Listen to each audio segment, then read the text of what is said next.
Бұл жаңа подкаст. Тұлғалық даму, кәсіпкерлерге кеңес, кітап талқы, жалпы адамзатты азамат болуға үндейтін жоба. Азамат бол.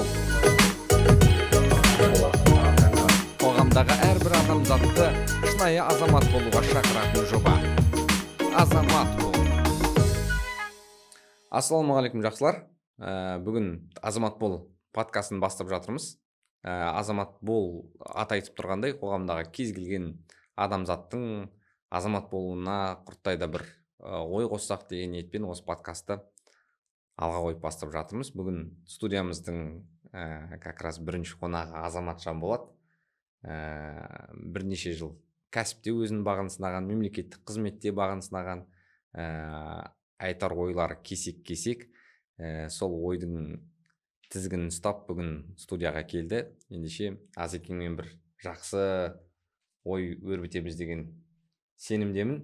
Құдай өзіңізге жақсы сөз салсын. Бісміллә, бастайық. Жалпы енді Азеке мемлекеттік қызметте біраз жыл бағыңыз сынадыңыз, кәсіпте көрдіңіз, жалпы жақсы ортада да мен білем сізді қандай түйін ойларды айтып жүргеніңізді. Енді ой әңгіме көп қой айтатын болсақ, бірақ бүгін бір нақты микробизнес тақырыбынан бастасақ па деп осы тақырыпты ашсақ, ең бірінші микробизнеске адам қалай келеді, қалай келу керек, оның амалын кілтін қайдан табады, жалпы ниша ғой қазіргі тілмен айтқанда, нишаны қайдан табамыз, қалай табамыз, сол бойынша. Саламатсыздар, құрметті көрермендер.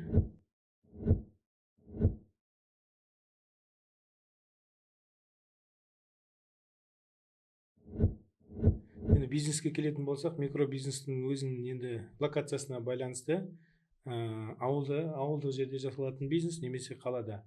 Екі түрлі деп ойлаймын. Қалада екеуін де талдайық. Бірінші ауылды, сосын қаланы деген секілді. Енді қалада айтатын болсақ, микробизнес көбіне қызметтер саласында өте көп тарайды. Себебі қалада адам көп шоғырланған, экономика басқаша дамып жатыр. Ауылдық жерде, аудандық төңірегінде қарайтын болсақ, негізгі микробизнесті мен азық-түлікпен қамтамасыз ету саласына көп көңіл бөледі. Назар аударамыз басты, басты назар аудару керек. Жалпы мысалға бір ауылда шамамен неше мың адам шоғырланды деп есептейік. Енді ауыл емес, мысалға аудан төңірегінде алатын болсақ, мысалы 25 мың, 30 мың халқы бар аудан деп есептесек. 70% мемлекеттің төңірегіндегі ұйымдарда жұмыс жасайды деп айтуға болады. Қалған 30%-ы мысалға өзінің жеке шаруашылықтары бар, қожалықтары бар, малмен немесе егінмен, дүкені бар деген секілді. Одан кейін жаңа сіз айтқандай микробизнес дүкенмен кішкентай шаштараздар. Енді осы жерде мысалға мен сол ауданның тұрғынымын, біздің ауылда дүкен бар, жаңағы ауыл шаруашылығымен айналысатын азаматтар бар. Енді қалғандары мысалы вахтада жасайды, кейбіреулері темір жолда, кейбіреулері мектепте, балабақшада, осылай әкімшілікте деген секілді бөлінеді. Мен жас жігітпін. Өзімнің ойым жеткен бір бизнесті бастағым келеді. Нишаны ең бірінші қайдан табамын? Ең бірінші нишаны тапқанда бизнес бастамас бұрын бірінші білім болу керек. Білімді алған кезде өзің жаның нені қалап тұр, сол бағытта таңдай білу керек. Біреулер мысалға ауыл шаруашылық саласын алады. Әртүрлі мағанда сұрақтар қояды. Сен мысалға елордада жүрсің, көп жерлерді араладың, не істеуге болады деген. Сонда ең басты жауап, не істегің келеді, жаның қай нәрсеге бұрылып тұр. Содан кейін бар осы салада білімді жетілдіру керек. Білім алу керек. Қазір Құдайға шүкір, интернет қатты дамыған, кез келген нәрсені кез келген тілде алуға болады. Бірақ осы білім алуға келгенде, мысалға, енді қазір көбісі Инстаграмда ашады, білім алуға келгенде мен саған бір айда 10 миллион табуды үйретем деп бастайтын жарнамалар өте көп. Ол үшін сен менің 1 миллиондық курсыма жазылуың керексің, сосын ары қарай сен дамисың деп басталады әңгімелер. Бірақ ол көбісі оқып алған адамдар жаңағы ең соңында жаңағыларды қарғап жатады, немесе ештеңе мен байып кеткен жоқпын деп жатады деген секілді. Сондай нәрселер бар да, бұлар сіз білім алу керексіз деп тұрсыз ғой. Мысалы мен жаспын, мен білім алуым керек. Мен ең бірінші ойыма инстаграмдағы жаңағы нелер түседі, бизнес бастағың келе ме деген секілді роликтер түседі бірден ойыма. Енді осы білімді қалай саралау керек, сараптау керек, білімді кішкене не істеп жіберейік, шыңдап жіберейік. Білімнің екі түрі бар. Жаңағы сіздің айтып отқан адамдарыңыздың басты мақсаты ол консалтингтік қызметтер. Мысалы Қытайға бір жерге барып келеді, қазір көп болып кетті, Қытайдан бизнес ашуды үйретемін дейді. Ол өзі бизнес ашып көрмеген, ақшасын салмайды, бірақ бір екі рет көрген, бірақ массаны осындай интернеттен адамдар жинап алып, оларға да қызмет көрсетіп, оның бизнесі солардан ақша табу болып саналады. Сол бизнесі. Иә. Өзі барып, мысалы, товарды алып келіп, сатып, ондай көрмеген адамдар көп. Егер ол бизнеспен айналысу үшін, егер ол өз жерден әкеліп сатып Қазақстаннан Қытайға сатып бизнес жасап жүрген адам болса, оны үйретуге оның уақыты болмайды. Біріншіден. Екіншіден, ақша тауып жатқан адам басқа адамды не істейді? Конкурент өзіне создавать етіп. Иә. Шынымен де мысалға 100-ден біреу болып қалуы мүмкін ғой. Мысалы мен 10 жылдан бері Қытайдан жаңағындай бизнес жасаған болуым мүмкінмін, бір нәрсе біраз тәжірибе жинаған болуы мүмкін. Шынайы үйрететін де бар ғой олардың арасында. Енді барлығын сызып тастай алмаймыз ғой, бірақ енді басым бөл. Жаңағындай адамдарды, шынайы білімді адамдарды табу қиын, олардың арасынан. Олардың арасынан табу қиын, себебі ақпарат өте көп. Мұндай нәрсемен айналысатын адамдар өте көп. Қайсысына түсіп қалатынын білмейсің. Қайсысына түсіп қалатынын білмейсің. Сол себепті тек өзіңнің жеке аналитика. Аналитика ол кітап оқу арқылы да келеді. Әртүрлі жаңағыдай бизнес жасауды үйретемін дегеннен басқа, мысалға мен тауық бағумен айналысқым келеді.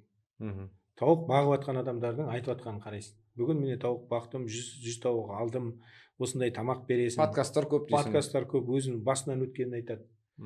Сосын сол бағыт бойынша мысалы кітап оқисың. Сол кезде сенің басыңда ақпараттар пайда болады. Мысалға, одан кейін сен жаңағы тауық бағуды, бизнесті үйретемін деген адамдарды салыстыра аласың. Бағып жатқан адам подкастын көресің, үйретемін деген адам подкастын көресің. Плюс өзіңнің оқыған әдебиеттерің бар. Сосын ой өрісіне саласың. Адамның басқа енді жануарлардан айырмашылығы ол ойлау қабілеті да. Сараптайсың, салыстырасың. Мысалы, бірінші 10 тауық бағып көресің, сосын 20 тауық жемен көбейтесің. Бірінші ақпаратты сараптап аласың. Одан керегін аласың, одан кейін көресің. Көрмей жатып ешқандай бизнес жасай алмайды. Яғни біздің көп қателесетін тұсымыз, микробизнестен адамдардың көп қадалатын тұсы білімсіздік қой. Бірінші білімсіздік, оның нюанстарын білмейді, бірақ энтузиазм ұрып тұр. Мен істеймін деген. Бірақ бизнесте мен істеймін деген сөз болмаса, оны да бастай алмайсың. Яғни тоқетері нүктесі, енді адам бірінші бір подкасттар бар айтылатын, бизнес қазір енді сол тренд бизнес қой, бизнес жасағың келсе бірінші аздан, кішкентайдан баста, сонан алға қарай ұмтыл деп айтылып жатады да, мысалы.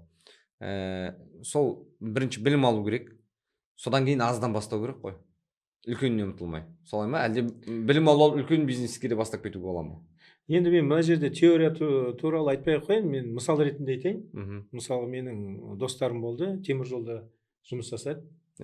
Олардың жұмысы жаңағы поезда айдап келеді, кешкісін өзінің шаруасын істейді, бір қалыпты өмірмен өмір сүріп жүрді. Содан маған келіп сұрап консультация, одан кейін мысалға картоп егуді бастап кетті. 5 гектар жерге картоп екті, жер алды, суын істеді. Ең біріншісі жаңағы тұқымды таңдау. Қостанайға барып тұқым алып келді, мысалы, қалай таңдау керек екенін білмейді. Білім жоқ. Білім жоқ. Тұқымның да түрі бар. Бірінші репродукция, екінші репродукция, үшінші репродукция деген сияқты. Оның бағасы да, сен тұқым сатып жатқан адам сен түріңе көріп өзі баға айта береді. Сен білмейтінді біліп тұр. Ең бірінші қадалатын, мысалы, тұқым сатып алғаннан бастап. Одан кейін оны қалай егу керек? Жерді қалай өңдеу керек? Қашан оны жырту керек? Қашан оны суару керек? Қашан оған тыңайтқышты беру керек? Қандай тыңайтқыш беру керек? Осының бәрі тек білім. Бірақ білімді жұмыс істеу арқылы істеуге де болады. Бастадың, сұрадың біреуден, екінші білімді адамды тартасың. Сенде мысалы бизнес ашуға құлшынысың бар, бірақ барлық нәрсені білмейсің. Мысалы сен менеджер болуы мүмкінсің, ұйымдастыра аласың. Бірақ мысалы нарықта агрономдар бар. Олардың консультациясы, білімдері жақсы, тәжірибесі бар. Оған қайтадан қаражат керек. Сол жақсы сияқты ғой. Мысалға, маған қараңыз, бірнеше кітапты оқып, бірнеше подкастты көріп, оның ішіне түсінемін бе, түсінбеймін бе, басымды ауыртып, оның бәріне анализ жасап жүргеннен, білімі бар адам, мысалы жаңа картошка келгенде, білімі бар адам агрономға барып, ақылдасып, соның ақылдарын тыңдап отырып та, қандай тұқым алу керек, қай кезде қалай егу керек, қалай жер жырту керек деген секілді соның ақылын алып та істей берсем бола ма? Енді мысалы ауыл шаруашылығы саласында жерге де байланысты, жердің құнарлылығына байланысты әр жерде әртүрлі ситуация. Мысалы сіз Павлодарда картопты ексеңіз басқа, оңтүстікте ексеңіз ол жерде басқа, батыс өңірлерде ексеңіз ол жерде басқа. Сол себепті агроном мысалға бір қалыпты или бір жалпыға ортақ білім айтуы мүмкін да, ал ол сіздің именно сол жерге келмеуі мүмкін. Сол себепті сіздің алған біліміңіз қайтадан аналитика жасауға көмектеседі. Бәрібір адам өзі жауапкершілік тек сізде ғана болады. Қанша сіз білімді адамды тартсаңыз да, чутье дей ма, сізде болу керек. Чутье тек алған ақпараттарға, оны саралауға байланысты келеді деп ойлаймын. Яғни кәсіпкер болу үшін тек қана біреулер айтып жатады ғой, мысалға бірінші ақшасыз бастап үйретемін дейді, біреулер ақшасы бар, бірақ жаңағы білімі жоқ. Яғни кәсіпкер болу үшін тек қана бірінші орында ақша емес, білім, содан кейін барып ақша. Жоқ, бірінші энтузиазм болу керек, адам құлшыныс, талап өзіне ынта болу керек, содан кейін барып білім, содан кейін барып ақша ғой. Жақсы, енді құлшынысты біз түсіндік. Құлшынысты адамның өзінде бастаймын деген желаниясы болу керек. Құлшыныстан кейін білім ізденеді. Білімнен кейін жақсы, мен білімді іздендім, таптым, неше кітап оқыдым, неше подкаст көрдім, бәрін өзімше аналитика жасап қойдым. Маған бизнес бастауға 1 миллион ақша керек. Тауық қорам бар, салатын мысалға, тауықтарым бар манағы. Енді келесі стадия бәрін қағазға түсіру керек. Бизнес план деген бар, мысалға сіз енді бастадыңыз, енді сіз қағазға түсіресіз. Енді мысалға айтайық, мысалы 100 тауық бағам деп ойлап тұрмын да. Оны қай жерден аламын? Нарықты бәрін зерттедім, қандай балапан аламын, оған қандай жем берем, оның шығыны қанша, есептейме. Ол мысалы 1 жыл бағам, 2 жыл бағам, етке жұмсайын ба, или жұмыртқа шығарам ба? Жұмыртқа болса жұмыртқаның тауығын аласың, ет болса еттік тауығын аласың. Жаңа білім арқылы келеді ода. Есептейсіз, 1 жылдан кейін қанша табам, 2 жылдан кейін қанша табам, 3 жылдан кейін қанша табам. Одан кейін оның сіз енді идеальны бәрін жасай алмау мүмкінсіз. Бірінші жылы минусқа кетіп қалуы мүмкінсіз. Оны да есептеу керек, шығындар есебінде. Содан кейін барып сізде жаңағы жалпы картинасы шығады бизнестің. Одан кейін сіз енді қанша қаражат керек екенін білесіз. Қаражат тартудың да түрлері бар да. Мысалға мен құлшынып тұрсам, алған білімім тасып тұр, бизнес планды жасадым, өзіме қатты сенімдемін. Ең біріншісі айналадағы адамдарды соған сендіріп, олардың ақшасын тартуға болады. Бірігіп жасайық. Сіз 500 мың, сіз миллион беріңіз, жасауы менден. Шыққан пайданы осындай жаңағы пайызбен бөлеміз. Не болмаса там көбейтуге реинвестирование жасаймыз да. 3 жылдың, 5 жылдың арасында. Сіз пайда таппайсыз, реинвест жасаймыз. Мысалы 100 тауық бес, 1000 тауық болады. 5 жылдан кейін, содан кейін барып сіз пайызында аласыз деген сияқты. Оны да енді айта берсең, бәрін қағазға салу керек сосын. Келісім шарт болу керек. Екіншісі, қазір енді мемлекеттің тарапынан өте жақсы бағдарламалар бар. Оның бірі мысалы ауыл аманаты.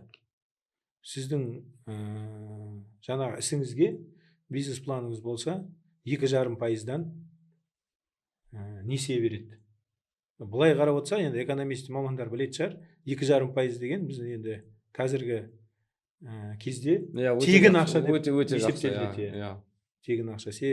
Онда ресми инфляцияның көлемі бізде 8-8,5% болса, сіздің жаңағы несиеге төлейтін пайызыңыздың 2,5% сол инфляцияны өзі жеп қояды. Сол ауыл аманат жайында толығырақ тоқталайықшы. Мысалға, ол ауыл аманатына мен қандай құжаттар тапсыруым керекпін, қай жерде жүріп жатыр, қандай ауылдар қатыса алады, оған қатысу үшін қай ауылдың тұрғыны болуым керекпін, міндетті түрде ауылдың тұрғыны болуым керекпін бе деген секілді. Негізінен аудандық жерлерге беріледі, бірақ есімде жоқ, қалада да ауыл шаруашылық саласында қалада да жасауға болады. Ең бірінші мәселе, енді тегіннен тегін сізге ешкім ақша бермейді. Құлшынып жүрген адамдар бар, және тегін ақша алып бірдеңе жасағысы келеді. Ол кезде рискті ешкім, тәуекел бар ғой енді, оны ешкім есептемейді. Сол себепті егер сізге несие керек болатын болса, сізде жаңағы залог болу керек. Залог дегеніңіз, сіз өзіңіздің жаңа таңдаған бизнесіңізге сенсеңіз, оған сіз тәуекелге баруға дайынсыз деген сөз. Себебі сіз залогты, мысалы, машинаңыз бар ма, үйіңіз бола ма қоясыз, одан егер бизнесіңіз жүрмей қалатын болса, сіздің кесірінен сіз жаңағы банк сізден жаңа үйді тартып алады. Енді көп мемлекет тарапынан ауыл аманатына көп деген қаражат бөлініп жатыр, бірақ жаңағы өтінім беретін адам аз. Енді мысалы қараңыз, жарайды, мен жаңағы мемлекеттен ақша алайын, болмаса өзімнің достарымды тартайын, мысалға адамдармен тартып өйтіп қора салдым, 100 тауықты таптым, білім алдым, мақсатым менің жұмыртқа сату немесе тауық етін сату. Енді басты мәселе жаңағы қораны дайындап өйтіп күтімін жасадым, бәрін жасап қойдым, енді сату дейтін, маркетинг дейтін мәселе бар да. Бұл жерге келгенде де көп адам мысалға бизнес жасаймын дейді, іскер адам қолынан келеді, жаңағы тауықтың күтімін, немесе қораның, малдың, немесе жұмыртқаны жемдеу, жаңағы көп нәрсе қолынан келеді, бірақ жаңағы сатуға келгенде, маркетингке келгенде тағы да ақсаңдап қалады. Енді бұл басқа білім ғой мүлде. Бұл енді бизнестің екі стадиясы бар деп айта аламын мен. Біріншісі, мысалы, сіз өндірісте жүрсеңіз, ең бірінші сіздің мақсатыңыз өндіру. Екінші сату. Осы екі үрдістің өзінің екі өнер деп айтуға болады. Мысалы, көп адамдар өндіреді, бірақ сата алмайды. Көп ондай бар. Қатты сататын адамдар бар, бірақ өндіретін адамдар таба алмай жүреді. Бірақ екеуін де бірге алып жүрген кәсіпкерлер бар. Бүкіл несін салып, жаңағы сату нүктелерін ашып, өзінің жаңағы мысалы торт шығаратын болса, торттың цехы бар, сату нүктелері бар. Ол сатып алушының психологиясын зерттей бастайды. Ол мүлдем басқа бизнес. Бірақ сіз мысалы өндіріспен айналысқаннан кейін ең бірінші бизнес планда сатуды ойлап қою керексіз. Жаңағыдай тағы да мысалы жаңа айттым ғой, мен жолдас балаларым жасады, бір жылда қарбыз екті. Бірталай қарбыз шығарды, аудандық деңгейде сатам дейді. Аудандық деңгейде енді сізден басқа мысалы оңтүстіктен келеді, өнім жазда мысалы қыркүйек айында көп. Сенен халық алады жергілікті өнім деп, бірақ ол халықтың сатып алу деңгейі сіздің шығарған өніміңізден аз. Қанша сатам десеңіз, сол нарыққа сіз сата алмайсыз. Енді не істейсіз? Сізге облыс орталығына апару керек. Облыс орталығында 500 мың адам тұрады. Бірақ сіз бар облыс орталығында сатып көрген жоқсыз. Ол жақта да конкуренттер бар ғой. Ол жақта да конкуренттер бар. Бірақ екінші, енді жаңағы айттым ғой, өнер деп. Сол жерде мысалға сатып атқан саудагерлермен келісу. Осындай бізде мысал болды. Балдар барды мысалға да, Ақтөбе қаласында үлкен көтерме сауда нүктелері бар. Ол жерде мысалы қарбызбен айналысатын бірнеше адам бар базарда. Олар ешқашан шығармаған. Олар мақсаты тек сату. Біріншіден. Екіншіден, олардың өзінің клиенттері бар. Ол клиенттерге мысалы ол таза ақшаға бермеу мүмкін. Подреал дейді, мысалы, алып кетеді, 3 тонна маған керек дейді, бір дүкен алып кетті. Олардың арасында уже жылдар бойы қарым-қатынас сақталған. Сіздің алып келген 20 тонна қарбызыңызды 1 сағатта сатып жібереді ол. 20 дүкен келеді, 1 тоннадан алып кетеді, бітті. 2 күннен кейін ақшасын санап береді. Иә. Сіз оған килограммнан 10, енді нарыққа байланысты 10-15 теңге бересіз.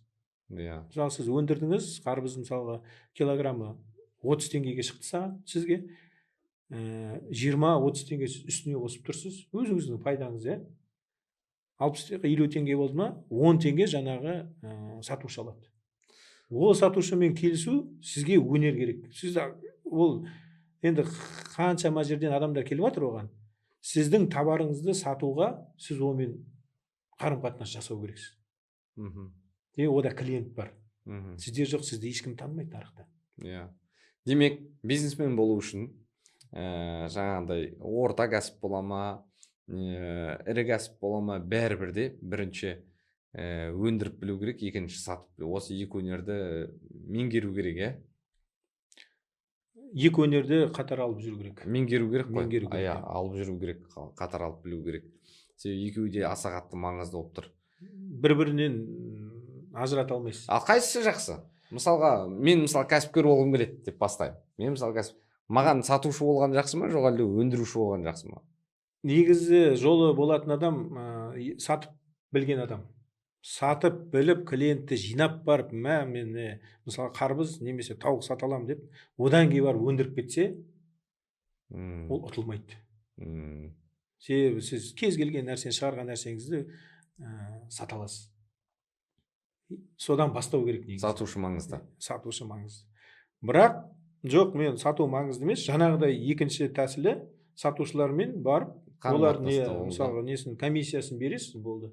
Сіздің мақсатыңыз сапалы тауар шығарсаңыз, сатуға бас қатырмайсың. Сатуға бас қатырмайсыз. Себебі жаңағы сапалы тауарды жаңағы сатып жүрген адамдар бір көзбен қарағанда біледі. Сіздің мысалы қарбыз алып келсеңіз, сіздің қарбыздың диаметрін қарайды, ішіндегі жаңағы тығыздығын қарайды, бір тесіп, қызылдығын қарайды, бітті. Айтып береді. Алады, алмайды сол жерде анықтап береді сізге. Егер сіздің товарыңыз сапалы болса, сатудан да қиналмайсыз. Бірақ сіз дайын болу керексіз, ол адамға комиссия беруге. Онсыз тағы болмайды. Ешкім тегін сатып бермейді ғой? Ешкім тегін сатып бермейді. Демек, конкуренциямен күресу үшін білім керек, сату өнерін меңгеру керек, немесе сатушылармен коммуникация, байланыс керек. Тағы не нәрсе керек? Байланыс деген қарым-қатынас қой. Кез келген нарықтың мүшесімен сіз қарым-қатынас істеуге дайын болу керексіз. Қарым-қатынас деген сіз кез келген адаммен сөйлесе алу керексіз. Өзіңіздің мінезіңізді көрсетпей, олармен бірдей сөйлесе алу керексіз. Кейбір жерде де олардан төмен түсесіз. Соған сіз дайын болу керексіз. Ол әр қарай тағы да жаңағы келісімді жүргізу деген өнер бар, сондай басқа жан-жақты дами бастау керексіз. Себебі мысалы дамыған елдерде көп қой бизнестің секторлары, субъектілері. Ең бірінші мысалға сіздің іскерлік қарым-қатынасыңызға қарайды. Іскерлік және адамгершілік. Сіз қандай товар алып келсеңіз де, егер адамгершілік қасиетіңіз, сөйлесу қасиетіңіз болмаса, сізбен бизнес жасамайды. Дұрыс. Енді мысалы қандай кітаптар кітап оқу керек, білім алу керек деген секілді, қандай кітаптар оқу керек, қандай білім алу керек? Енді кітап оқу мәселесі енді көп интернет желілерінде қаншама жерден айтып жатыр. Бар ғой, кез келген бизнес жаңағы майталмандардың бәрі кітап оқудан бастайды. Егер сіз мысалы бизнеспен айналысатын болсаңыз, қандай түрі, соған байланысты, бағытпен байланысты оқу керек. Бизнестің түрі бар, кітаптың да миллиондаған түрі бар. Сол себепті ол бәрін оқи алмайсыз ғой енді. Сіз мысалы 20-25-ге келгенде бизнес бастасаңыз, оған дейін кітап оқып көрмегенсіз, миға ол қатты әсер етеді. Сол себепті немен айналысып жүрсіз, сомен оқыңыз. Сол саланы шыңдаған жақсы. Одан кейін жалпы енді бестселлерлер бар. Бестселлер деген енді барлық бағытта қолдануға келеді. Оларды да өзіңіздің жеке дамуыңызға оқып, тек мысалға оны жеке оқып қоймай, айналаңда адамдарға да оны кеңес беріп, бірге оқып, бірге талдасаңыз, мида қалу қорыту жақсы болады. Қорытылады, миыңызда қалады және сіздің өміріңізде соны қолдануға дайынсыз. Мен бір Қонаевтың сұхбатынан көргем, жаңағы енді Қонаевқа бір кездері келіншек алып береміз саған, сенен ұрпақ алып қалуымыз керек дейді. Енді ол кісінің ел басқарған кісі ғой, үлкен ұрпағы болмайды. Зухра келіншегімен 35 жыл өмір сүреді, бірақ ешқандай ұрпақ болмайды. Сонда жаңағы игі жақсылар, ауылдағы үлкен ақсақалдар жас қызға дейін ықыластанып дайын тұр, 19-20 жасар. Сонда жаңағы ақсақалға барып, енді елдің басшысы ғой, былай көндіреді. Біріншісі Зухраға барып, келіншегіне барып айтады. Ол кісі айтады, енді Демекең көнсе, Демекеңмен ақылдастыр, мен енді жан жары болдым, енді ұрпақ дүниеге, рас, сәби әкеле алмадым, қателік менен де бар шығар, ақылдасып көріңіздер, енді мен келісімді берем деп. Соны жаңа Демекеңе барғанда, Демекең жоқ деп айқай шығарып, маған керек емес, ұрпақсыз өтсем де өкінбеймін, себебі мен Мәскеуге бірнеше іс сапарлармен барғанда үлкен ауыр тақырыптағы кітаптарды алып келем да соны жан жарыма Зухраға берем. Сосын ол оны бір аптада, 3 күнде, 5 күнде кітаптың көлеміне қарай оқып бітіреді. Сосын екеуміз жаңағы кітап талқылаймыз. Мен сол арқылы, өйткені өзімде кітап оқуға көп уақыт болмайтын шығар, елдік шаруамен. Сол арқылы мен кітапты түсінем, жүйесін түсінем, мақсатын түсінем. Сол арқылы өзімде бірталай азық аламын. Маған тек қана үй жағдайында емес, кемелденуіме де көмектеседі. Елдік шаруама да көмектеседі. Сүйеу дейтін бұндай жан-жарды мен жай ғана ләззат үшін немесе тағы да басқа ұрпақ қалдырам деген сылтаумен ауыстырып жібере салмаймын деп не істеген екен, қарсылық білдірген екен дейді. Сонда түсінгенім, кітапты жалпы тек қана өзің оқымай, жан-жарыңмен де оқып бірге талқыласаң, нұр үстіне нұр өте жақсы болады деп ойлаймын. Немесе достарыңмен, жақын достарыңмен талқыласаң, өте жақсы дүние болады деп ойлаймын. Енді Дінмұхамед Қонаев, мен ол кісінің «О моем времени» деген кітабын оқыдым. Өте қазақтың қоғам қайраткері, мемлекет қайраткері деп санаймын. Және ол идеалдарға берік болған тұлға. Қаншама кеңестік индустриализация заманында Қазақстанда салынған заводтардың барлығы демесем де 90%-ында өзінің жұмыс жасаған. Кез келген ауылдық жер болсын, қалалық жер болсын, нөлден бастап завод салған адам. Ол заводтардың қызығын қазір біз әлі көріп жатырмыз.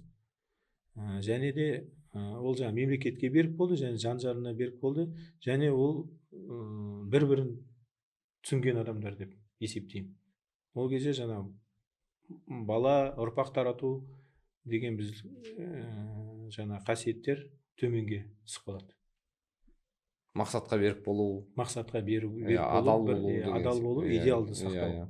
Өте жақсы. Сол бір оқиға, жалпы сол бір ой, бір тек қана кітаппен емес, не деген адалдық, не деген байланыс деген сондай бір ой қалған. Жақсы бір әсер қалдырды өзіме. Жаңа айттық, тауық болсын, басқа болсын, мысалға бірінші білім алды, жақсы білімді жинады, жақсы қора салды, жақсы 100 тауық болды, жақсы сатуға келді, меңгерді, сатты. Жаңа енді команда деген дүние бар да. Мысалға ол 1000 болып үлкейтуі мүмкін. 3 жылдан кейін, 5 жылдан кейін. Осы жерде енді команданы ұстау, команданы создавать ету, дұрыс адамдарды қол астыңа жұмысқа алу, және ол адамдармен жақсы басқарып жүру дегенде бір үлкен бір жауапкершілік, үлкен бір дүние жатқан. Енді жаңа бизнес жасаудағы ең бірінші кітапқа келетін болсақ, жақында ғана оқыдым. Starbucks әлемдік кофе мейрамханалардың несі, жаңа негізін қалаушы Говард Шульцтың кітабы бар. Starbucks қалай негізі қаланды, аяққа тұрды деген. Егер сол кітапты оқысаңыз, көп нәрсеге көзіңіз жетеді. Ең басты мәселе мынау өзіңнің алған бағытыңа, соған страсть и желание дей ма? Ең бірінші сол болу. Ол мысалы Америкада ең бірінші кофені адамдарға ішуді дағдыландырған адамның бірі. Ең кофе ішу мәдениеті тек Италияда қатты дамыған екен. Ол кісі Италияға барады, кофе ішуді көреді. Неге біз Америкада осындай болмасқа деген. Ол жерде тек қана кофеханаларда кофе ішу мәселесі емес. Ол жерде мысалы Италияда отбасымен отырып, отбасының мәселесін талқылайды. Бизнес мәселелер болса соларды талқылайды. Әртүрлі темада кофеханалар адамдардың бірігіп кеңесетін жер ретінде болған. Неге осыны Америкаға қоймасқа деген. Ол осы идеяға сенді. Америка ешкім кофе ішпейтін жерге кофехана салып, оны әлемдік деңгейге көбейткен адам. Екінші, команда құру. Команда ең бірінші құндылықтармен құрылады. Сіз қандай құндылықты ұстайсыз? Ең бірінші адал болу, өтірік айтпау, ақшаның соблазнына берілмеу. Бізде енді көптеген бизнестер басталып жатыр. Орта шебіне ақша тауып бастаған кезде әркім ар жаққа кетіп қалады. Бизнесте ең басты мәселе ақша табу, ол жаңағы побочный эффект дей ма? Егер сіз жаңағы құндылықтармен страсть, желание және нарықты зерттеп, нарыққа керек нәрсені істесеңіз, ақша өзімен өзі келеді. Ақшаны ол бизнес инструмент ретінде қабылдау керек. Сол ең бірінші команда құру үшін сіз өзіңіз құндылықтарыңызды анықтап алу керексіз. Және істейтін ісіңіздің қандай философиясы мен концепциясы және құндылығы бар. Соған байланысты. Енді ауылдық, аудандық жерлерде қиын. Сол себепті жаңағы сіз кітап оқып бастасаңыз, қасыңызға досыңыз болсын, таныс адамыңыз болсын, оларға да бірге дамыған дұрыс. Сол кезде сіздің идеяңыз бір қалыпта, бір жолмен жүреді, сол кезде түсіне бастайсыз біріңізді. Сонда ғана команда кеңесетін адам болады дейсіз ғой. Екінші, бизнес үлкейген сайын сіз ол бизнесті жүргізуге біліміңіз жетпеуі мүмкін. Сол кезде қаладан керек па, қандай адам сізден білімі жоғары адамды тартып ол бизнеске араластыру. О да өнер. Сіз бизнесті бастадыңыз, страсть пен желаниемен бастап кеттіңіз, бірақ үлкейген кезде сіз мысалға қаржы институттарымен қалай жұмыс істеу керек білмейсіз. Жаңа возврат инвестиций деген ненің финансовый терминдері бар да, ол не екенін білмейсіз. Оны формулаға салу керек. Ондай мәселелерді білмейсіз. Сол жаңа кітапта Starbucks'ың бәрін өзінің басынан өткен бәрін жазады. Одан кейін олар 20 жылдан кейін мысалы акционерлік қоғам болып кеткен. Акцияны қалай сату керек? Командаға қандай жаңағы сіз жұмыс беруші болып тұрсаңыз ғой да, мысалы сіз жұмысшыға қандай социальный пакет беру керек? Сіздің клиентіңіз кім? Ол клиент сізге неге келеді? Мысалы кофе алуға. Ол сіздің жаңа алған командаңыз, сіздің компанияңыздың беті. Ол егер жаңа ұйқысы қанбаған барып адаммен сөйлесе алмайтын болса, сізге ешқашан келмейді. Ол адал бола берсін. Ол адал бола берсін. Оларды сіз дамытуыңыз керек одан кейін. Енді оған жаңа социальный пакет беру керексіз. Жалпы қазір көп қой, мысалы кәсіппен айналысып жүрген айналамызда бауырларымыз өте көп. Көбісінде осы команда бір басты проблемалардың біріне айналған да тағы да. Мысалға ресторан ашатындар да, поварлар, тағысын тағы басқа алып келеді. Анағыда енді Starbucks'тың темасы секілді үйретеді, оқытады, жетілдіреді. Одан кейін ол 6 ай жұмыс жасауы мүмкін, 1 жыл жұмыс жасауы мүмкін, уақыт өте келеді да, мен өстім, жетілдім, өз алдыма бөлек компания ашам, мен де бір өзімен өзім болуым керек дейді да, кетіп қалады. Ол риск бар, бірақ сіз одан құтыла алмайсыз. Бірақ сіздің компанияңызда ол не үшін қалақты? Сөйтіп адамдарды оқытай бересің, оқытай бересіз, бірақ ол адам сіздің компанияда не үшін қалу керек деген сұраққа өзіңіз жауап беру керексіз. Басқа компаниялардан сіздің неңіз артық және оған қосымша сіз не бере аласыз? Осы сұрақтарға сіз жауап бермесеңіз, жаңа текучка кадров дей ма, ол кете береді. Жақында ғана бір подкаст көрдім мысалға да, Дубайда ашқан Bakeries компаниясы. Олар Дубайдан мысалға бір администраторды басқа компаниядан, Дубайдың компаниясынан администратор келген. Сонда олар енді жаңадан ашты ғой Bakeries. Жаңағы администратор келіп, жаңадан нөлден ресторанды ашылғанға дейін жұмыс жасаған. Одан кейін енді сөйлесіп отқан кезде сұрағанда, сен басқа компанияда қаншама жыл жұмыс істедің да, мен Дубайдың жергілікті компаниясынан, біз Қазақстаннан келген адамдармыз, неге сіз бізге сендіңіз деген сияқты. Ол компания айлық бәрін бергенмен жаңа ресторандарды ашуға мүмкіндік бермеген екен администраторға. Ол оның мақсаты екен, арманы. Ол өзінің ақшасына ашпаса да біреудің ақшасына нөлден жаңағы ендіргенге дейін ресторан ашу арманы болған екен. Осы арманды сіздің компания берген үшін мен келдім деген. Ол жерде жаңағы айлық мәселесі бірінші орында тұрған жоқ. Ықылас, талап, өзінің арманы, соны жаңағы біздің Қазақстанның компаниясы арқылы іске асырған екен. Ол енді адамның эмоционалдық факторы деп саналады. Ондай да болуы мүмкін. Адам мысалы жұмысқа келгенде оның бәрі зерттеліп қойған ғой, мысалы қаншама кітаптарда жазылған. Ең бірінші адам келгенде бірінші айлықпен келеді, одан кейін эмоционалдық жаңағы өзінің деңгейін көтеру үшін. Кейбір жерлерде мысалға айлықтан басқа адамдар молодец деген сөзді естуге келеді екен.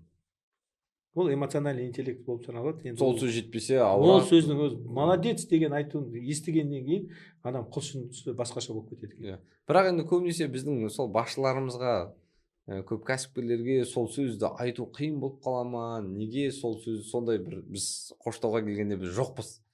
Мысалға басқа нелерде бар шығар, ұлттарда бізге келгенде бір мысалға қол астында қызметшісі болсын, тағы басқа өзінің баласы болсын, інісі болсын, сондай бір комплимент айтуға келгенде біз неліктен біз сондаймыз, бір тарылып қаламыз. Қазір енді ол үрдіс басқаша дамып жатыр. Біз енді әлемдік бизнес қауымдастығына кіріп жатыр. Әлем ашық. Енді көріп, бірақ сонда да әлде айта алмайтын сияқтымыз. Жарайсың, мысалға, өзінің жақсы көретін адамға мен сені жақсы көремін деп айту бізге бір қиын ғой соншалықты. Ол енді сол қазіргі жағдай солай болып тұр. Оның себебін мысалы мен білмеймін. Мен өзімде айту қиын. Бірақ мен енді әртүрлі тренингтерден, кітаптарды оқып, енді үйреніп, мысалға өзіммен жұмыс жасаған адамдарға да сондай сөздерді айтуға тырысам. Негізінен бізде автократиялық басқару жүйесі, мысалға көбіне жаңағы істеу керексің. Міндеттісің. Приказ дей ме, қалай? Бұйыру несімен айтамыз. Басынан сипап жұмсау дегенді біз енді үйреніп келе жатырмыз. Командаға ол аса қажет. Командаға ең бірінші қажет ол жаңағы осындай сөздер. Эмоционалдық түрде адамның дамуы. Себебі біз роботтан айырмашылығымыз, бізде эмоция бар, мінез бар. Ол өте қажет дүние. Себебі мен де әртүрлі жерде жұмыс істедім. Жаңағындай эмоцияны шынында да басшылықтан күтесің, күтіп қаласың. Немесе өзіңнің достарыңа бір жақсылық жасасаң, білмеймін неге екен сол қасиет. Бәріміз де сол әлі күнге шейін сонымен күресіп келе жатырмыз. Немесе өзіміз соны айтуға келгенде інілеріміз соншалықты бір жақсылық жасап жатады. Рахмет, азаматсың, артынан өсіп келе жатқан деп бір, немесе бір өзінің жаңағы жақсы көретін адамға мен сені жақсы көремін, аман бол деген сөзді айту бір қиындап кетеді. Сонымен әлі күнге шейін күресіп келе жатырмын. Соның неге екенін, соның себеп салдары неде екен, қалай ол бізге келді, неге біз сондаймыз деген секілді сондай бір ойлар мазалайды. Жарайды, әрі қарай кеттік. Тақырып талқылай береміз. Енді не бар бізде жалпы осы бизнес саласын ашылмай қалған немесе қай қырына қарата кетеміз? Енді бизнес жаңағы бірінші ниша табу, екінші жаңағы адаммен жұмыс жасау ғой. Адамның психологиясында әлемдік енді мамандар, ғалымдар зерттеп тапсырған да. Мысалға 7 психотипов личности дейді. Орыстың бір жазушысы жазған, Пономаренко. Адамды 7 топқа бөлген характер. Мысалы, истероидный деген характер бар, шизоидный деген характер бар, эмотивный, параноидальный деген. Сол адамдардың характерін оқымайынша сізге адамдарды түсінуде қиын болады. Мысалға, истероидный адам, ол мақтаншақ. Ол кез келген нәрсені, мысалға, басқа адамдардан оны мақтаған күтіп отырады. Олардың киім кию үлгісі де ерекше. Мысалға, стандартны қара, ақ, жасыл галстук болса, олар мысалы сары галстукпен жүреді. Иә. Мақтаған жақсы көреді. Көрінгісі келеді. Мысалы қоғамда тек соны адамдар көрсе екен деп тұрады. Басында мысалы ана кітапты оқымайынша мен де түсінбейтін едім, мынау неге осындай адам деген сияқты. Неге қызыл нәски киіп келеді деген сияқты. Неге қызыл? Енді ғана түсіне жатырмын. Сол адамға сіз соны беру керексіз. Сол кезде ол сізбен жақсы қарым-қатынас жасайды. Егер сіз ол жаңағы сұрап тұрған нәрсені бермесеңіз, екеуіңіз араңызда мәміле болу қиын. Қиындау. Себебі сіз мысалы тіке айтатын адамсыз, ол сізден мақтанды күтіп тұрады. Сіз мақтай алмайсыз біреуді. Сіздің характеріңіз вообще басқа. Осы тұста екеуіңіз араңызда мәміле болмай қалуы мүмкін.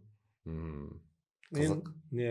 Енді солай Құдай солай жаратқан, 7 характер береді дейді, туған бойда беріледі екен ол характер. Бірақ біздің жаңа тұрған қоғамымызбен сол қоғамдағы убеждение дей ма, құндылықтар сізге әсер етеді. Сіз мысалға истероидный болып тусаңыз, бірақ жаңағы параноид пен немесе шизоидтың 20-30% сізде болуы мүмкін. Ол жаңа қоғамның сізге әсер еткендігі. Бірақ ең басты туғанда берілген қасиетің сіздің өмір бойы қалады. Мысалы параноид адамдар ол өз айтқан бетінен қайтпайды. Қалай болса да ол өзінікін істейді. Үлкен енді қателессе де жүре береді. Ол үлкенде енді тарихта үлкен жаңағы тұлғаларды айтатын болсақ, Гитлер. Ол әлемді жаулап алам деп мысалға не қойды ма? Мақсат. Оған бәрібір. Ол қанша адам өледі, қанша экономика кетеді, қанша ел оған қарсы болады. Ол дұрыс па қарамайды.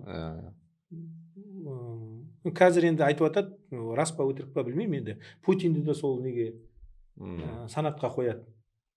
Бірақ енді өмір көрсетеді. Сосын мысалға шизоидный деген адамдар болады. Көбіне ол IT саласында жұмыс істейтін адамдарды айтады. IT саласында көбіне олар қоғаммен көп сөйлесе алмайды.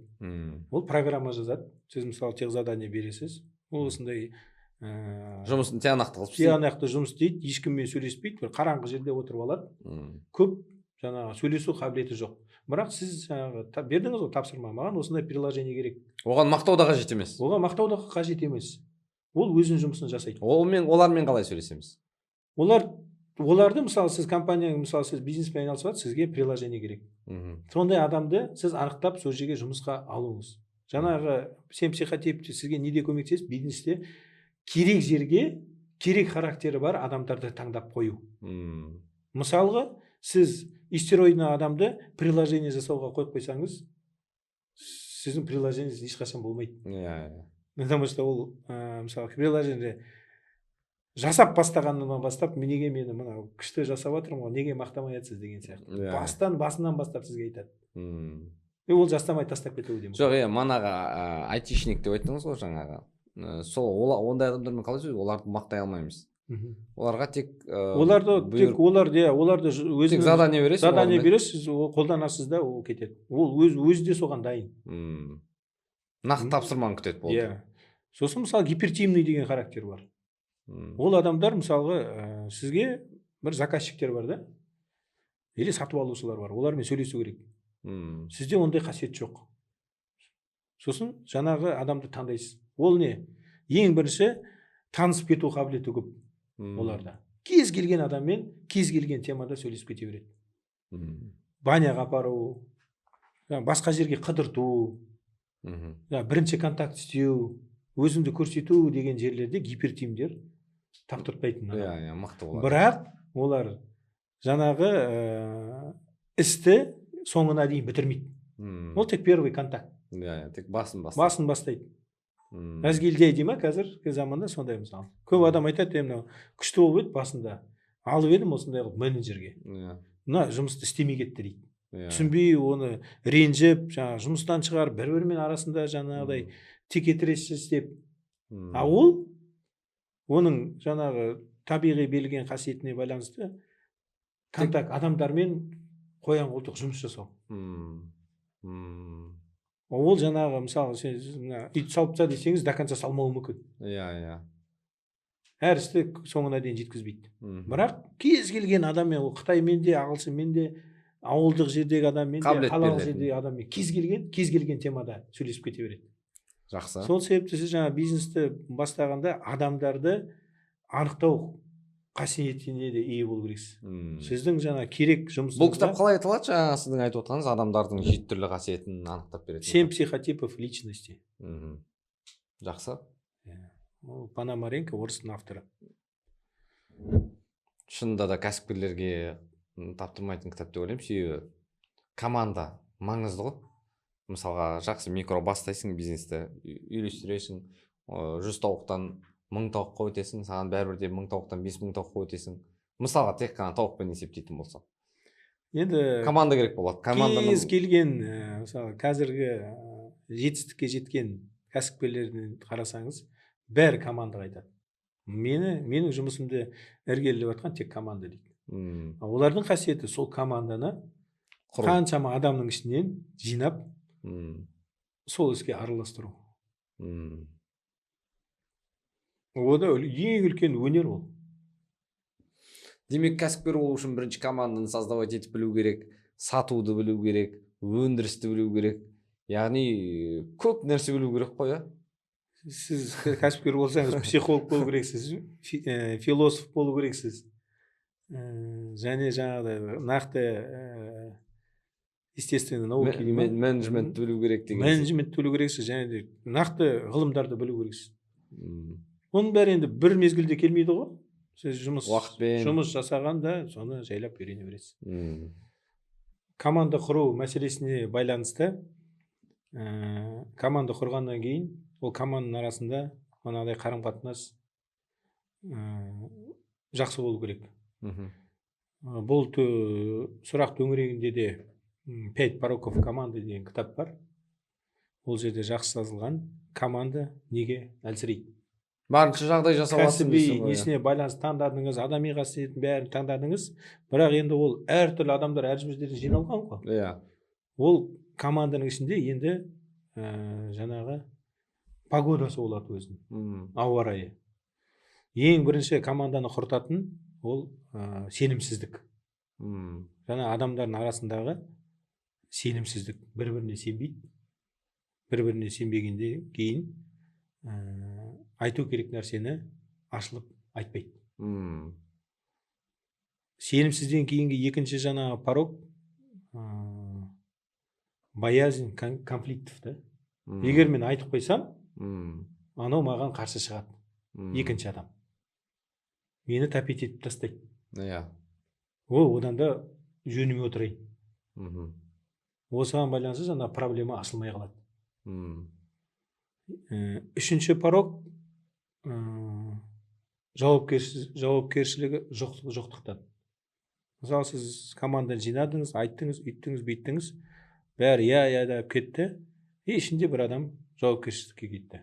Мен істесем де, істемесем де жауап кетеді ертең. Команда істеп жатыр ғой, может, мен істемей қалам, бірақ пройдет деген сияқты. Төртіншісі невостребованность дейді ма, қалай?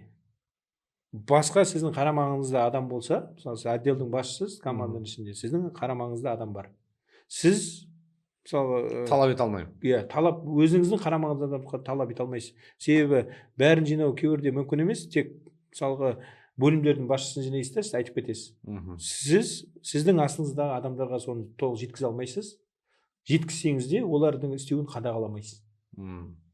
Сосын бесінші жаңа порог ол нәтижеге немқұрайлы қарау. Ол маған байланысты емес деген. Соңғы нәтиже. Соңғы нәтиже не болады білмейсіз. Мысалға сіз кімсіз? Мысалы цехтың басшысы болсаңыз, сіз айтасыз, менің мақсатым торт шығару. Ары қарай ол торт кімге кетіп жатыр? Қайда сатыла ма, сатылмай ма? Кім жейді оны? Маған қызық емес. Маған қызық емес. Сіз соңғы точканы көрмейсіз. Соған байланысты сіз жұмысыңызға немқұрайлы қарауыңыз мүмкін. Сіздің тортыңыздың сапасы басқаша болып кетуі мүмкін. Сол кезде жалпы нәтиже, мысалы сатылым азайып кетуі мүмкін. Сіздің жаңағы немқұрайлы қарауыңыздан барлық команда зардап шегуі мүмкін. Мгм. Осы 5 порогты осы кітапта қатты жазған енді. Мм. Ол осы құндылықтар негізі барлық компанияға келеді деп ойлаймын. Иә. Иә. Кез келген компания, кез келген бизнес түріне. Кез келген мемлекеттік қызметте де, жаңағы бизнесте де келеді. Шынында ғой, ең басында ең бірінші сенімді қойыпты, соның ішінде ең бірінші қылып сенім дейтін өте қатты маңызды ғой. Қол астындағы адамдардың өзіңе сенбесе, сен оларға сенбесең, онда жұмыс жүрмейді. Иә, жұмыс жүрмейді. Мемлекеттік қызметте де сіз мысалы басшысыз, қолың астыңыздағы жаңағы бөлім басшылары Иә. сізге сенбесе, олар сізге сенбейді, сіз оларға сенбесеңіз қандай жұмыс болады? Иә. Ең басты мақсат команданың арасында сенімділікті қамтамасыз ету. Ал енді сенімділікті қамтамасыз ету үшін не істеу керек? Келесі сұрақ. Ең бірінші ашық сөйлесе білу. Кез келген тақырыпта әркім өзінің ойын ашық жеткізе білуі мүмкін. Керек. Бірақ енді кейбір адамдар бар, эмоцияға беріліп кететін. Оларды да тыңдай білу керек та. Мысалға, менің саған ашық жеткізгенімді Жәнібек қаламауы мүмкін, иә. Ол боязнь конфликт дейді. Мысалы, мен Жәнібекпен мысалға Асқар екеуі дос. Иә. Бірақ Асқар Жәнібектің дұрыс істемей жатқанын көріп тұр. Иә. Ол бізге айтпайды проблеманы. Жәнібектің мынандай. Себебі айтса сатқын болады. Айтса конфликт болады екеуінің арасында. Жәнібек айтуы мүмкін. Иә. Бір-біріне сенбей қалды.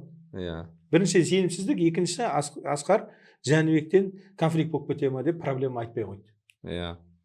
Жалпы нәтиже болмайды ол кезде. Сіз мысалы команда жинағанда ең басында сол кезде команда дырайды, я болмаса командадан бір адам кетеді, болмаса ең басында сіз жаңа басшы ретінде командаға осы құндылықтарды түсіндіріп беру керексіз. Біз командада осылай жұмыс жасаймыз. Иә. Жаңағыдай кеттік бастап кеттік дегенде жаңағыдай осындайлар болады. Сосын жаңа кәсіпкерлердің көбісі депрессияға ұшырап кетіп жатады, жұмысынан шаршап кетіп жатады. Демалыссыз ғой, 24-ке 7 кез келген уақытта қоңырау соғуы мүмкін, түнде болсын, таңда болсын. Адам болғаннан кейін, тірі ағза болғаннан кейін шаршайды деген секілді.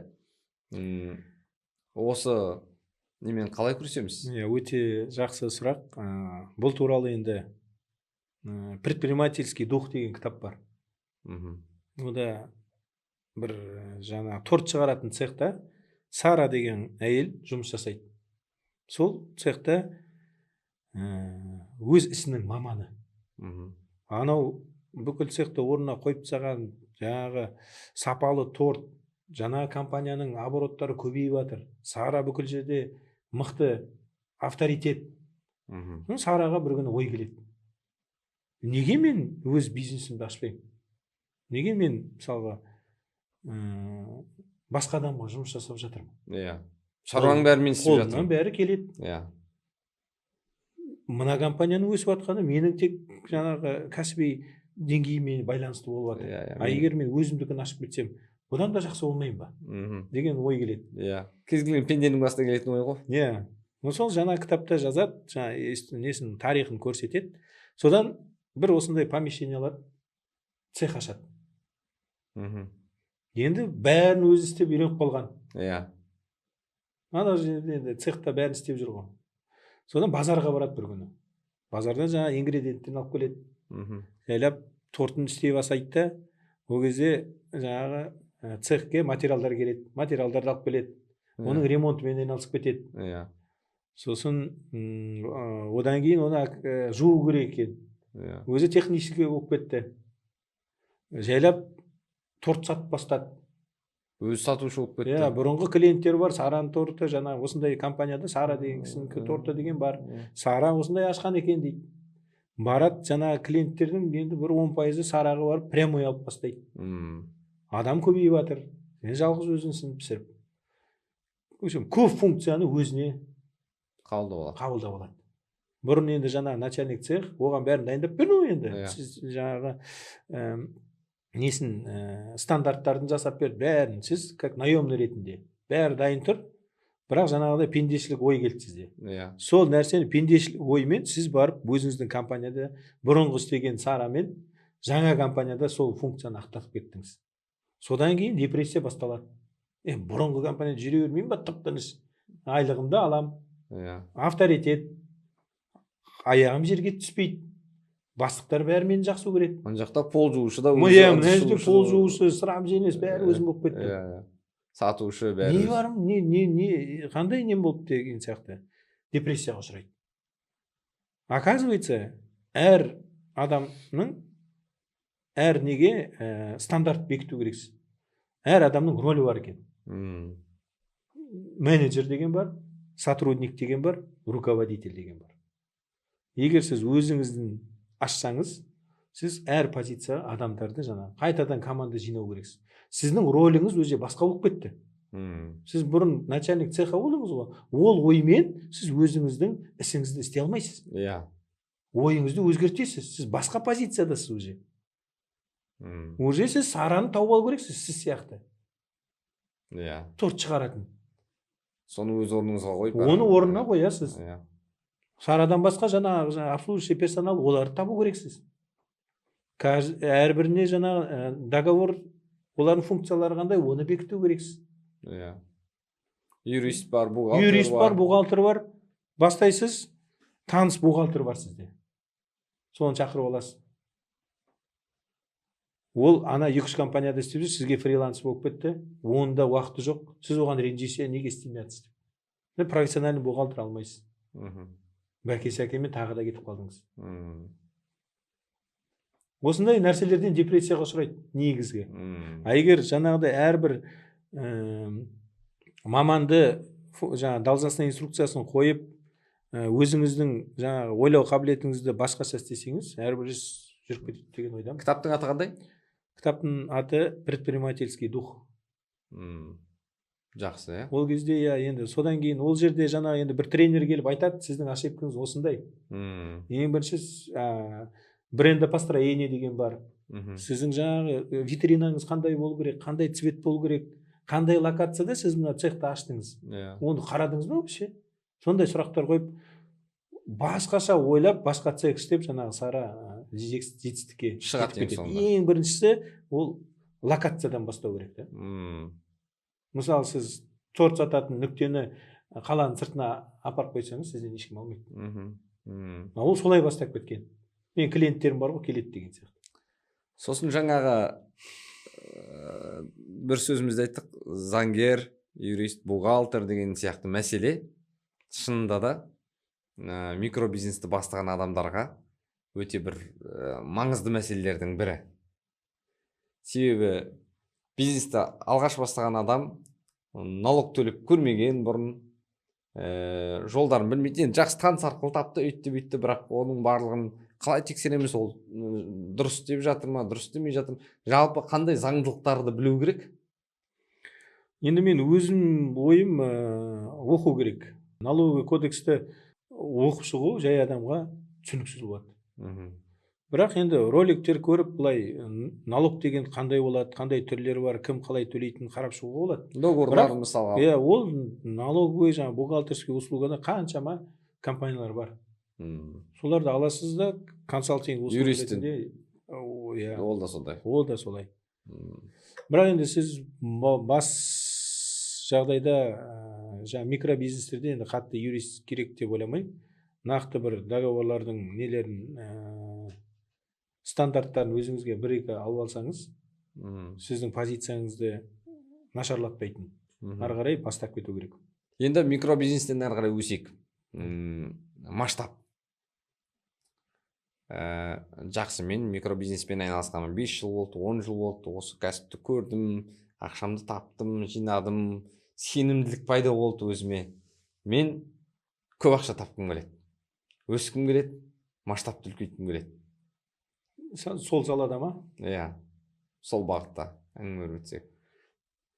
Енді масштаб деген енді түрі бар. Мысалы, сіз істеп жатқан ісіңізді масштабировать ету. Сол мысалы тауықпен мен шықтым дейік. Болмаса жаңағы тортпен шықтым, көп қой. Мебельмен шықтым.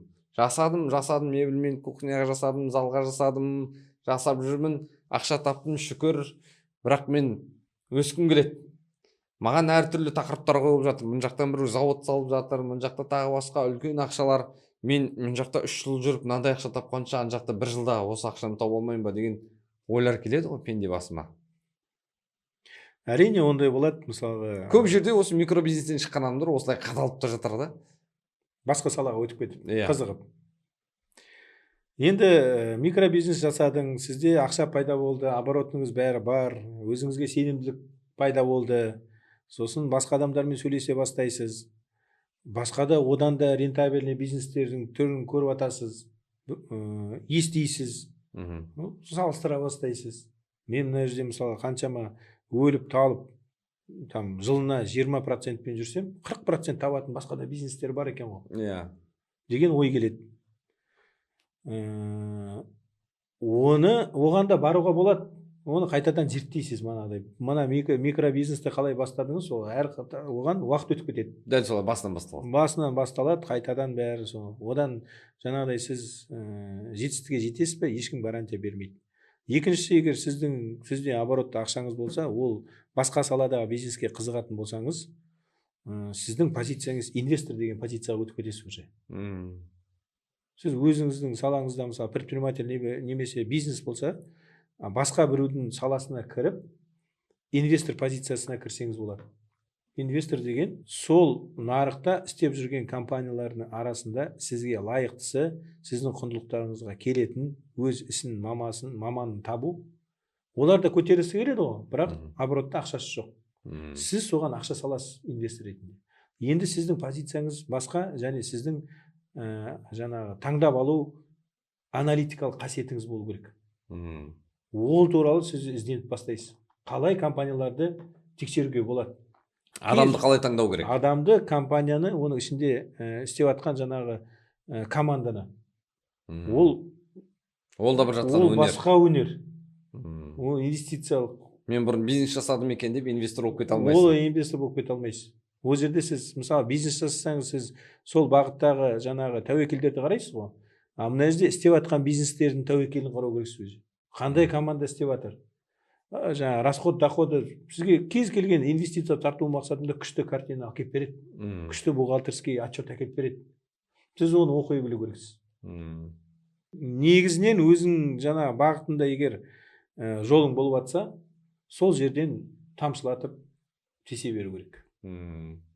Алтын шыққан жерді белден қаз деген сөз осы жерде ғой, иә. Уақытты, жаңа тайм менеджмент деп айтамыз ғой, уақытты басқару. Қаншалықты өзің соны өміріңде қолданасың, қаншалықты кеңес бересің, және сол бізге қаншалықты қажет, және кәсіпкерлерге қаншалықты қажет. Енді уақытты басқару бойынша қаншама сөздер айтылып жатыр. Біреу оны дұрыс дейді, біреу бұрыс дейді. Бұрыс дейтін адамдар ақшасы бар, ол өзінің ақшасын жаңағы құнына сәйкес не істегісі келеді, соны істей алады.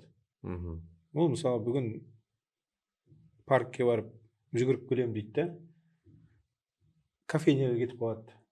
Біреумен кездесем дейді да, бармай қалады. Ол может себе позволить. Ондай адамдар айтады, тайм менеджмент маған керек емес дейді. Мен өзім тайм менеджмент. Мен свободно өмір сүремін дейді. Что хочу, то и делаю дейді. Ақшаның буымен айтатын адамдар бар. Ақшасы жоқ адамдарды айтып жатыр. Ақшасы жоқ адамдар сізге енді бір жетістікке жету керек қой.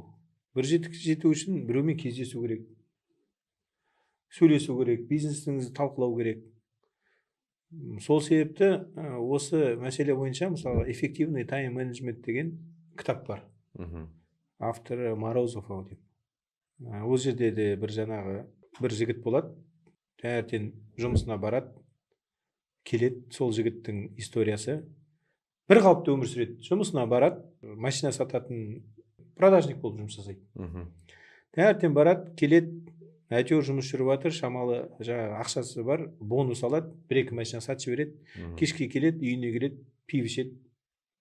Ертең бір күні жаңағы день сурка дей ма, солай өте береді. Содан бір жігітті көреді, Ферраримен кетіп баратады. Барып сұрайды, сен қалай осындай жетістікке жетіп жатсың? Мен де вроде жұмыс істеп жатқан сияқтымын дейді. Сосын ол айтады, сен колесо жизни дегенді білесің ба дейді. Жоқ, не ол дейді.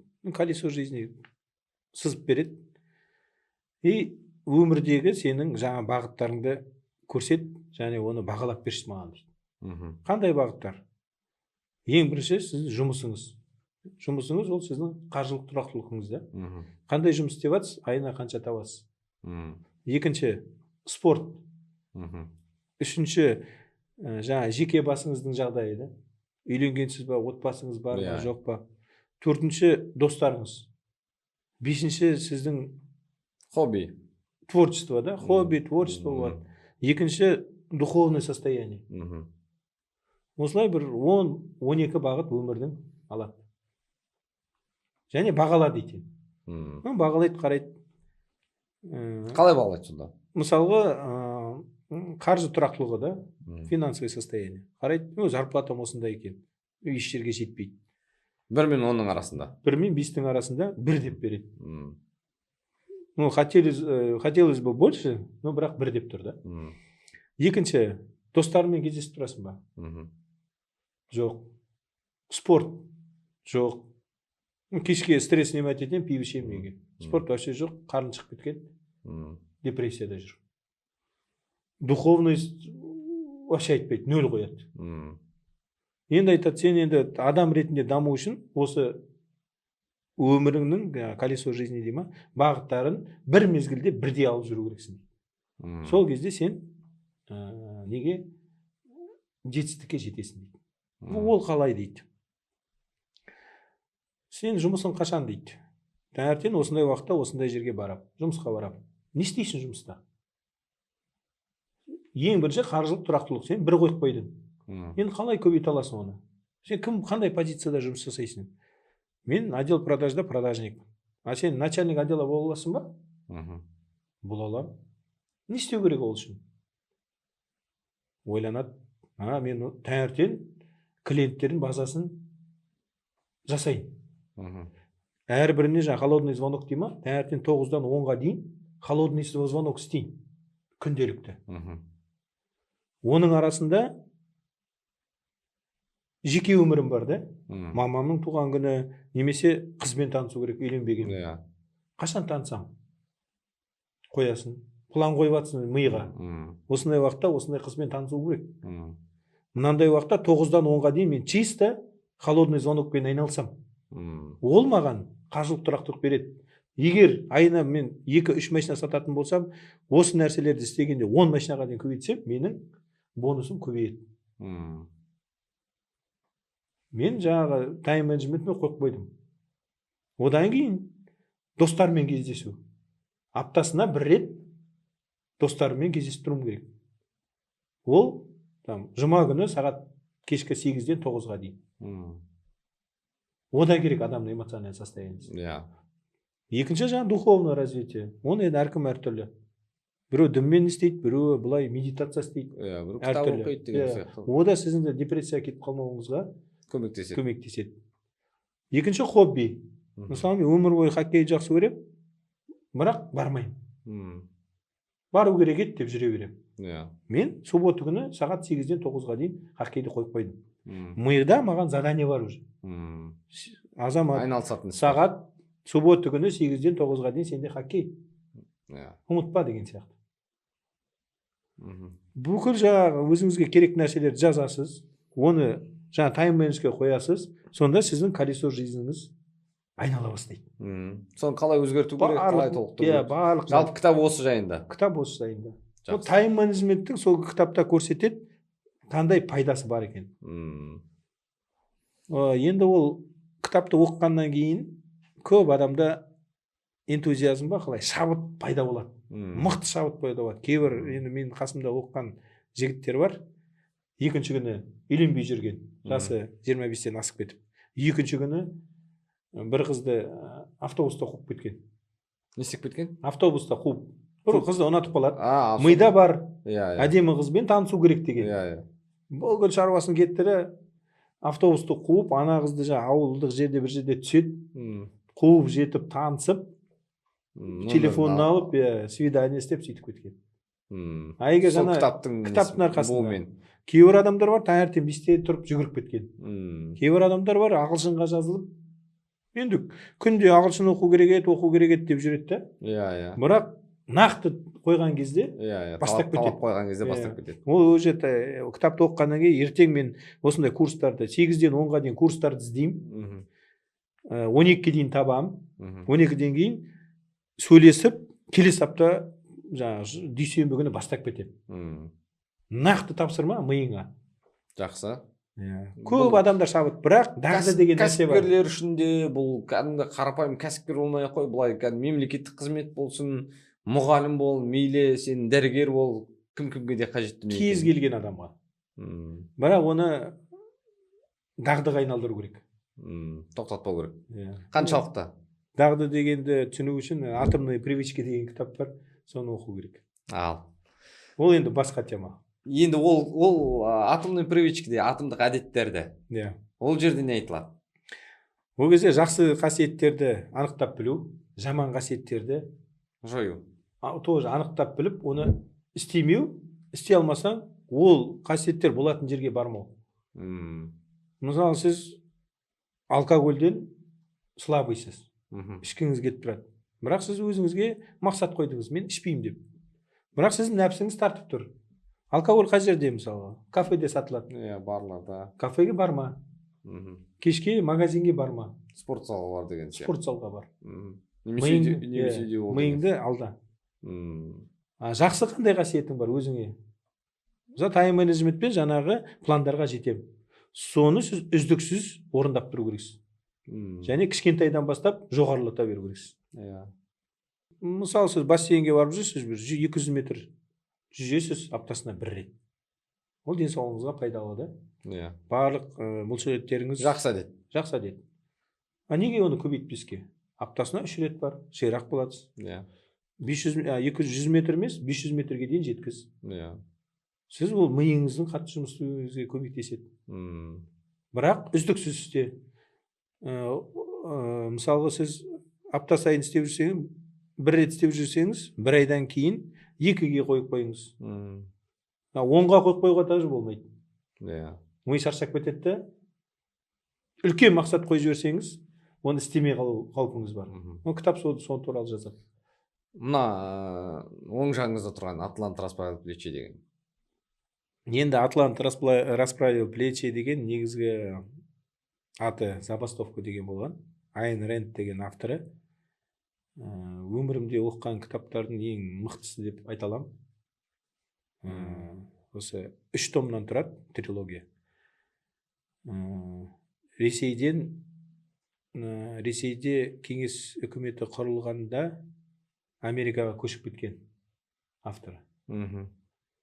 Енді әртүрлі пікір бар, жаңа коммунистік жүйені жамандығын осы кітапта жазған деген. Бірақ кітаптың негізгі мақсаты ол емес. Негізгі мақсаты мынау істің адамдары, сосын саясатта жүрген адамдардың текетіресін көрсетеді. Істің адамдары басқаша ойлайды. Өз ісінің маманы, ол қоғамға не беріп жатыр? Көбінесе мысалы Риордан деген бар, кейіпкер. Ол рельс шығаратын заводтың бастығы.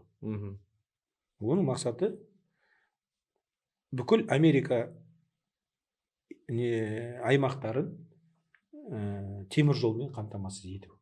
Сол арқылы сауда-саттықты, адамдардың бір жерден екінші жерге тез жетуін, мысалға мұнай шығатын жерден мұнайды тасымалдау, осы нәрсемен айналысады. Бірақ екінші жағынан саясаткерлер бар.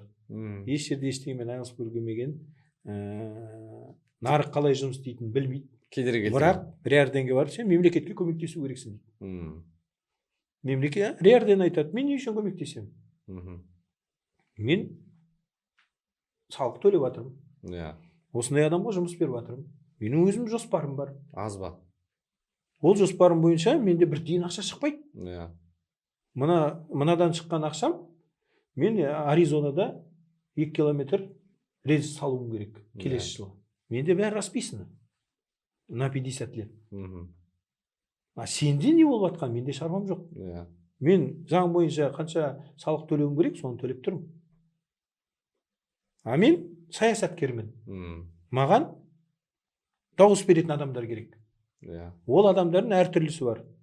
жаңағы кәсіпкерлер бар, немесе еш жерде жұмыс істемей, бірақ маған бер дейтіндер бар. Олар көп болып тұр. Мен саясатта көтерілу үшін жаңағы адамдардың аузын жауым керек. Қалай жабам? Ақша тек сізде бар. Осы екі текетірестен жаңа саясаткерлер мынаның заводын жауып бастайды. Егер біздің айтқанымызды істемесеңіз, біз сізді құртамыз. Жұмыс жасай алмайсыз. Ары қарай енді айтпай-ақ қояйын. Өмірдегі болатын мәселелер ғой. Ол кітапты бәріңізге кеңес беремін оқуға. Мына өмірдегі сана сезіміңіз, ойлау қабілетіңіз басқаша дамиды. Негізі басқа бүкіл Қазақстан халқы оқу керек деп ойлаймын. Ол саясаттан да, бизнестен де үлкен бір инсайттар алуға болады. Жақсы, бүгін бір жағынан бизнестің тек қана несі емес, кітап талқылау сияқты болды деп ойлаймын, бір жағынан. Енді сіздің қойған сұрақтарыңыз менің оқыған кітаптарымызбен байланысып қалды. Енді айтылып жатқан кітаптан алған біліммен мен ойым сәйкес келеді.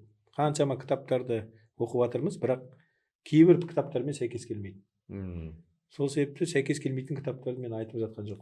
Жаңағы айтып жатқан ойларым бәрі мен кітапты оқып, ой өрісіме өткізіп, өзімнің позициямды айтып жатырмын. Өз көзқарасым. Көрермендер ойлап қалуы мүмкін, кітапты оқып, соны жеткізіп беріп жатыр деп. Басқа да кітаптар бар, бірақ маған сәйкес келмейді. Ойыма. Жақсы сұхбат болды деп есептеймін. Жалпы енді немізді түйіндейік подкастымызды. Осы микробизнесті бастап жатқан кәсіпкерлерге, немесе бастағысы келіп жүрген адамдарға мен бастаймын, әне бастаймын, міне бастаймын деп жылдар бойы соны айтып, бірақ әлі бастай алмай жүрген жандар бар. Солардың барлығына бір қысқаша түйін сөз, тілек, немесе бір инсайт не айтар едің? Ең біріншіден қорықпау керек. Егер құлшынысыңыз болса, өз ісіңді жасауға ешқашан ерінбей, батырлықпен жасау керек. Қорықпа. Бір сөзбен. Қорықпа. Амандықта көрсек, азамат болайық. Қорықпаңыздар.